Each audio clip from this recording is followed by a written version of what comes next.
Hello, isang pinagpalang umaga po sa ating lahat. Tunay nga na napakabuti ng ating Panginoon. Sa lugar na to, napakasarap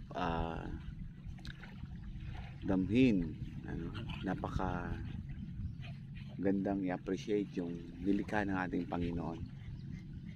Sa isang matahimik, mapayapa, at maayos na kapaligiran.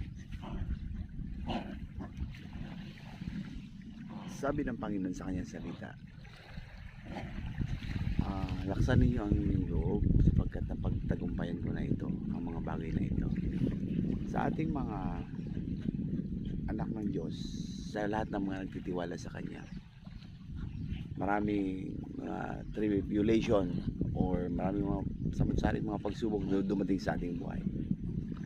Kapatid, huwag kang mag-alala sapagkat ini-encourage tayo ng Lord ngayong umaga na laksan natin ang ating loob sapagkat napagtagumpayan niya na ang lahat ng ito. Ika nga, ang pagsubok ay dumadaan sa buhay upang tayo lalong tumatag at lumago sa ating pananampalataya. Kaya mga kapatid, kung ikaw ay dumadanas ng mga sarit-saring pagsubok, ang una po na nakaranas doon ay ating Panginoon at napagtagumpayan niya po ito.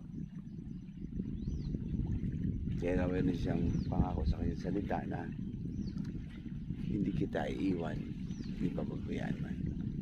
Kapag hindi ka nag-iisa, may kasama ka, kasama mo si Lord.